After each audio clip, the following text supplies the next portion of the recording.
If you are thinking about picking one up, I just want to walk you through my experience using it in my own pool, what it does well, what it does not do, and what daily use actually feels like. This is a small robotic vacuum that you drop into the pool, and it drives itself around on the bottom, collecting dirt and debris in an internal filter basket.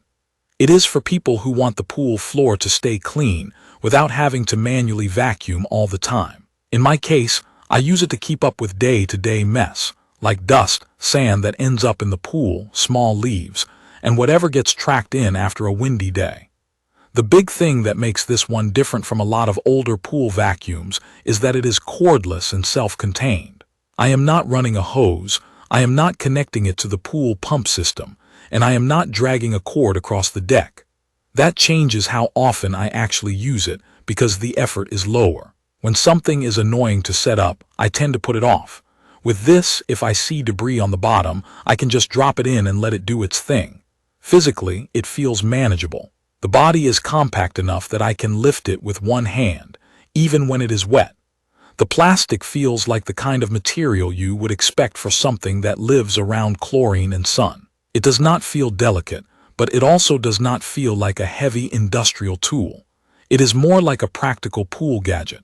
I can grab it by the handle without it feeling awkward, and the shape is easy to guide into the water. On the unit, there is a power switch and indicator lights for battery status.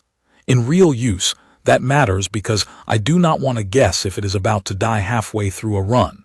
When it is fully charged, it shows a blue indicator. When the battery is running low, it shows red. That is basically all I need. I do not want a complicated display on something I am dropping into water. Charging is simple. There is a charging port on the front. I plug it in after I rinse it off and let it dry a bit. A full charge takes around 2.5 hours in my use. The runtime I get is roughly 2 hours, give or take, depending on how dirty the pool is and how much it has to move around. That 2-hour window is the difference between finishing a normal residential pool floor in one go versus having to recharge and run it again.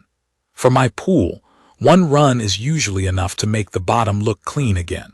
One practical thing I learned quickly is to always make sure the charging port cover is sealed tightly before it goes back in the water. I check it every time.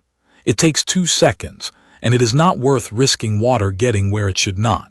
Now, I want to be clear about where this works well and where it does not. This kind of robot is mainly for flat bottom pool cleaning. My pool bottom is mostly flat, so it matches the way I use it. It does not climb walls, and it does not scrub steps.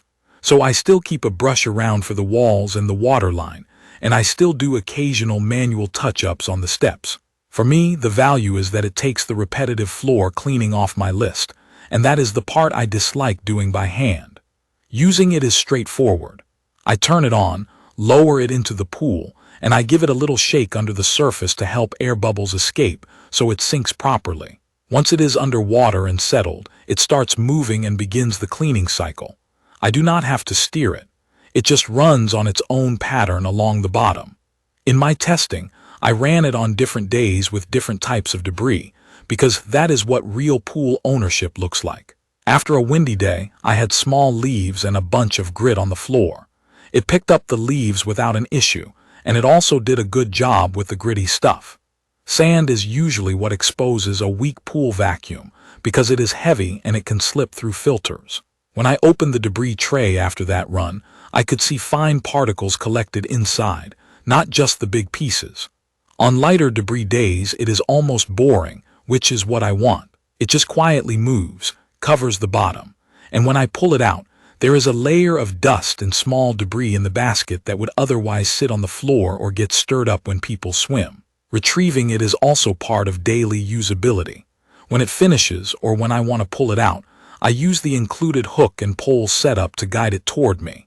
That matters because I do not want to jump in just to grab it. Once it is at the surface, I lift it out by the handle and let the water drain for a moment.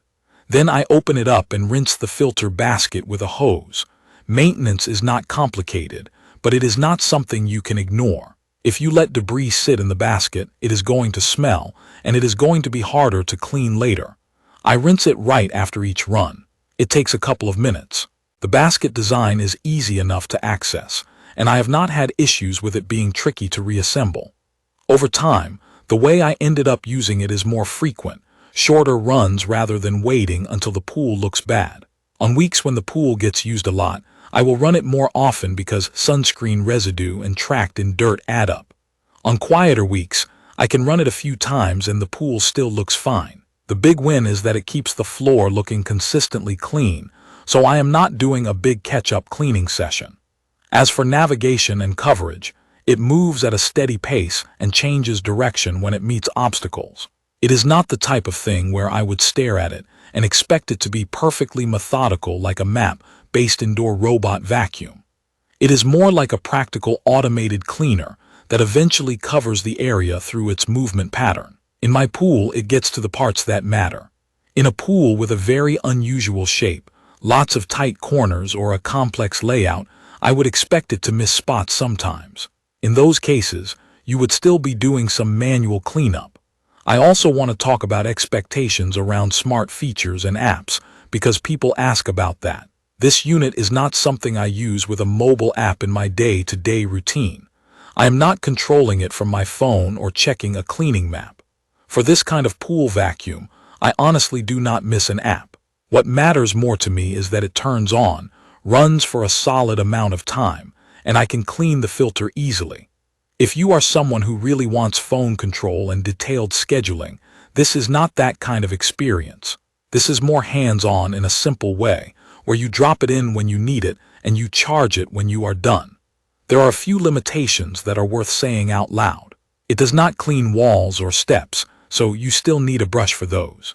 It is also designed around flat bottom cleaning, so if your pool has steep slopes or unusual contours, you will want to be realistic about how well it will handle that. Battery life has been good for my pool, but if you have a much larger pool, you might not finish in a single run. Also, because it is cordless, you do have to stay on top of charging it. If you forget and it is dead when you want to use it, you are waiting a couple hours. Still, when I judge it by what I actually need most days, it has been a helpful tool. It takes care of the pool floor without a lot of effort from me.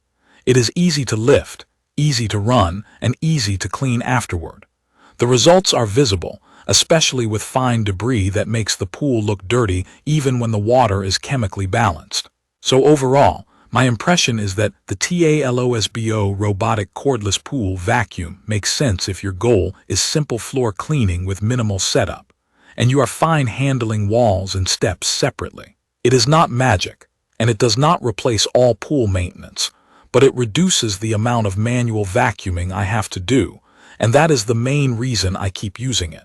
I will leave all the information about the tangles robotic cordless pool vacuum in the comments. I hope to see you again in the following videos.